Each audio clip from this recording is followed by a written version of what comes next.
This video is sponsored by Raycon. More on that later. Manipulation can be good for your relationships as long as you do this too. Bill's gonna tell us what part of manipulation might be good for our relationships.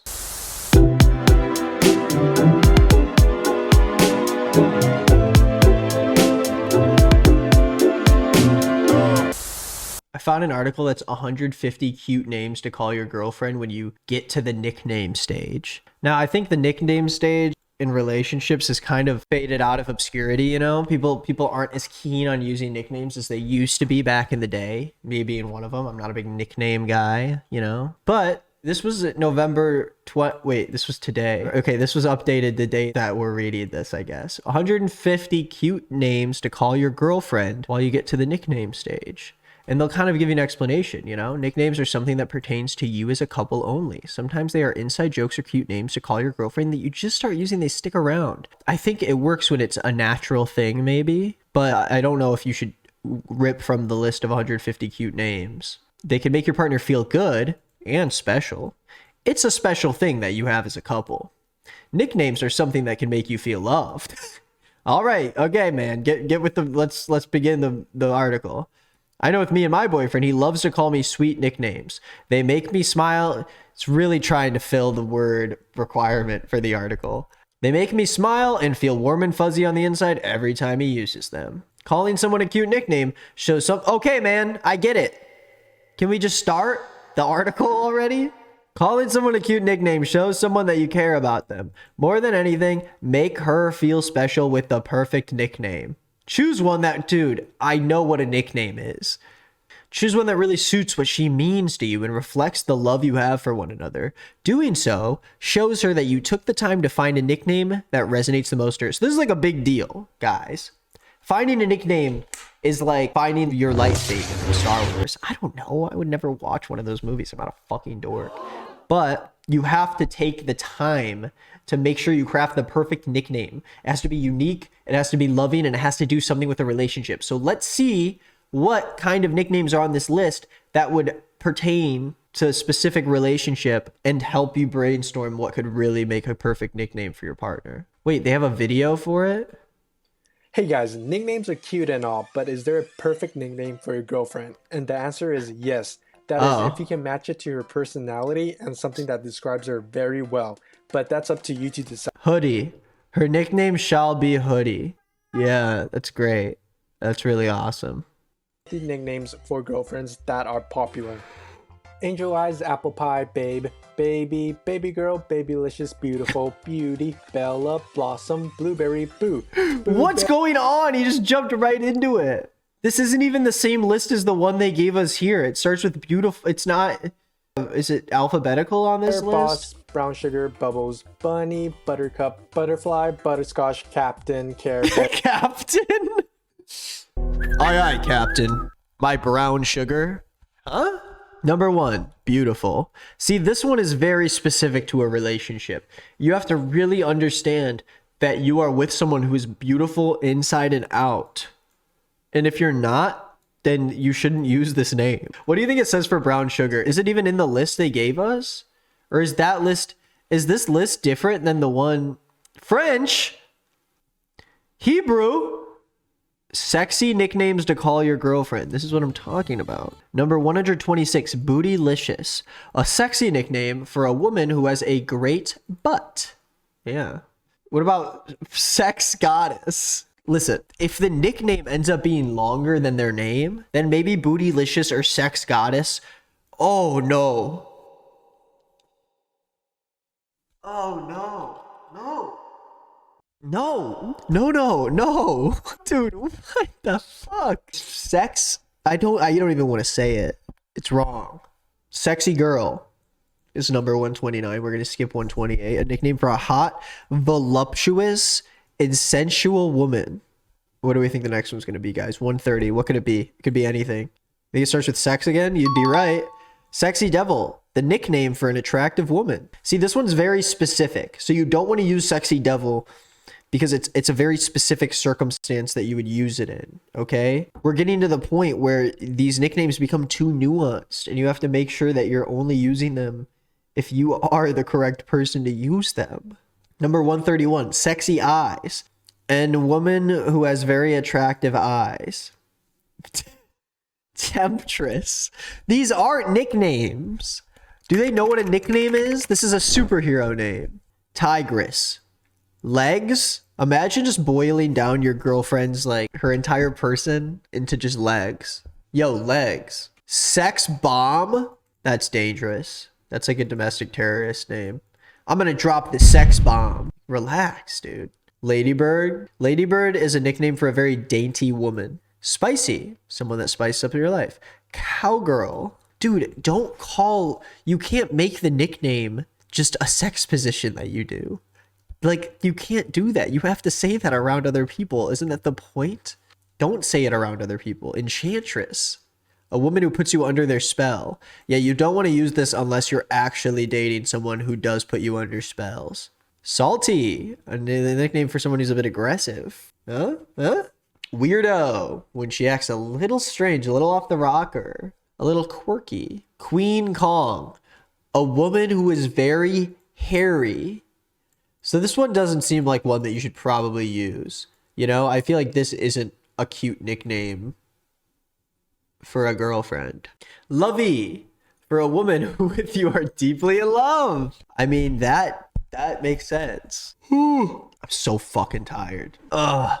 How's the flu place feeling? It's pretty good. I'm just exhausted all the time. I've just been, this is the thing with my place, not to get off topic, but I'm like still moving in and my bedroom is just like a mattress on a floor in a very sunny room. And so I like haven't been getting a lot of sleep, and because of Bambi. And I don't have very many comfortable places in my house yet. Like I have a couch and I have some furniture, but like it's not in an area where I want to like lay down and relax for a second. So all day I've just been like constantly doing things.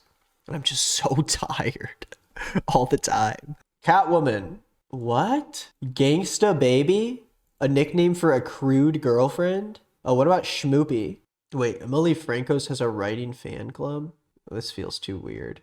To seeing the actual writer in real life and knowing it's a real person. Serial killer zodiac signs and what astrology says about their personalities. Your cat is making your kids stupid. Interesting.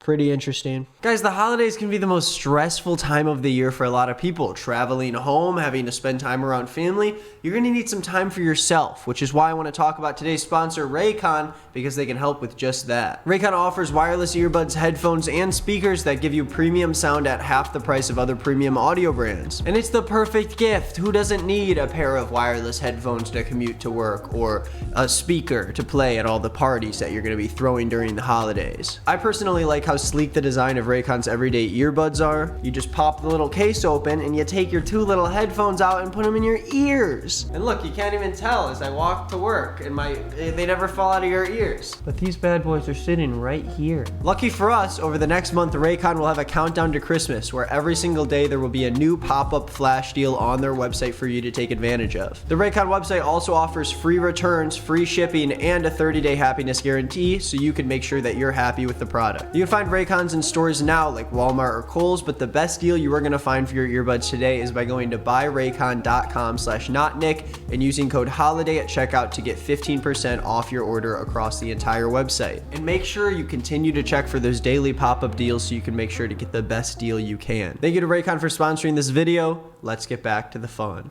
Manipulation can be good for your relationships as long as you do this too. Bill's going to tell us what part of manipulation might be good for our relationships. Manipulation's bad, right? Although most of us do not think of ourselves as being manipulative, we know there are times where someone else is trying to or has succeeded in manipulating us. Manipulation has a bad reputation. In interpersonal relationships, manipulation is defined as one person acting in their own self-interest at the expense of another person's interest. But what if there is no expense? Why can't manipulation result in a win-win? It can if it's done with the right mindset with a light and loving touch. This seems like not good. What, dude? Just asking doesn't always work. Yeah, usually it's because the person says no.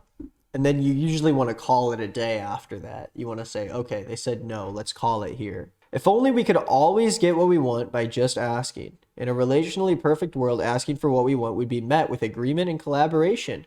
When we ask a child to clean up her room, she would say, sure, and then get down to it.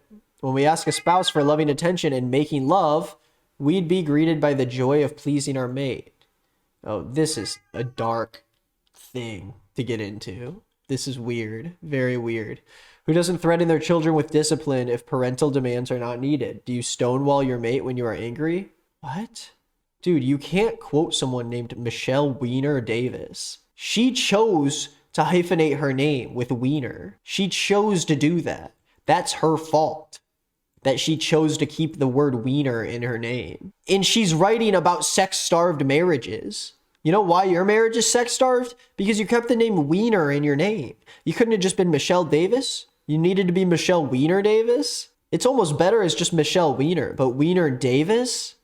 Come on. Like, I've never seen anything like this. I've seen someone's last name be Wiener, but I've never seen anyone choose to do the hyphenation, not even just keep the name, but purposefully show that she is so proud of the Wiener name. Pronounce Wiener? Not for me. I'm not pronouncing it that way. So Michelle Wiener says that she encourages women to initiate sex with their mates. She says that women who have followed her encouragement report says that their husbands are much more likely to be helpful, in better spirits, and more loving after such initiation.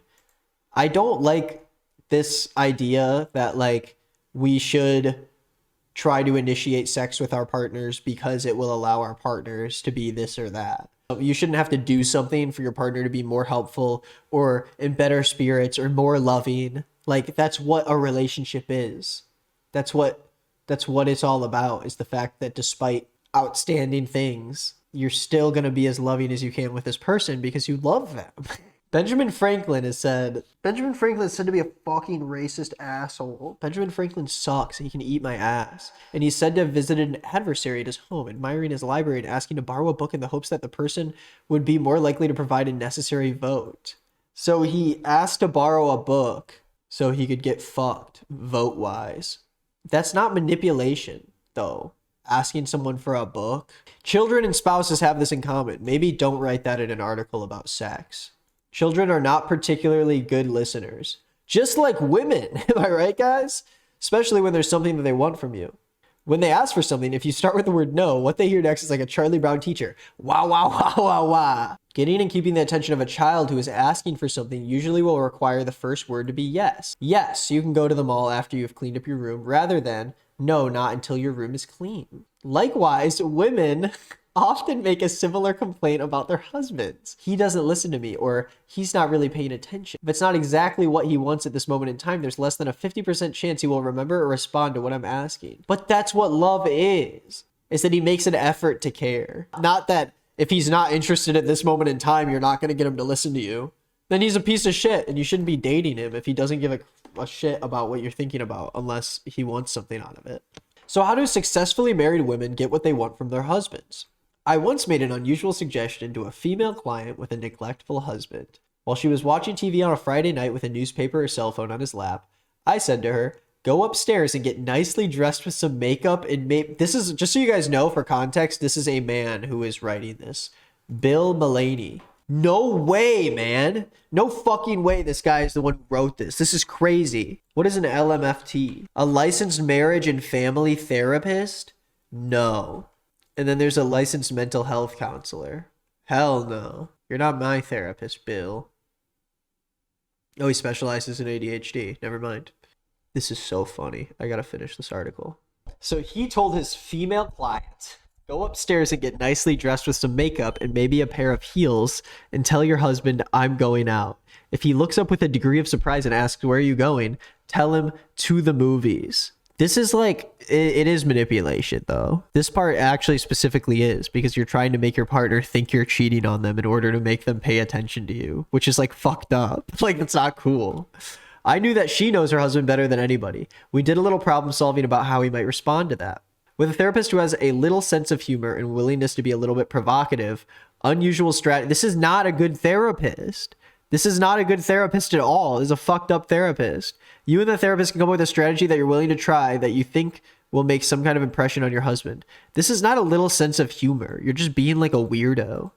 Like, that's not a normal way to like counsel someone. Often getting a man to participate in that building requires that he has to be interested or a little concerned. Take my client Barbara as an example. She consulted with me because of her frustration with her two close in age teenage children who were always bickering with each other when she came home from work. She was pretty sure that they only started their bickering when they heard her pull up. I made several suggestions about interventions and standard respectful interventions. None of them had any effect on the children's arguing. So one day in frustration, I said, I don't know, Barbara. I think you just have to try something completely different. This is a good therapist, by the way. This is a really great therapist. A week later, she reported that after she came home from work and heard the children arguing as usual, she did something completely different, all right? Rather than saying anything to them at all, she went to her bedroom and took off all her clothes and stripped down to her underwear. And she came into the living dining area, climbed up on the dining room table, bent over, and yelled at her children between her legs. What the fuck? So she like sexually harassed her children is what you're saying to get them to stop arguing, right? That's so... What? She yelled at them between her legs? The bickering stopped and never occurred. I'm certain that I would not have devised that intervention. This is the worst therapist I have ever read about, ever. I'm too tired. I gotta get off of this stupid website.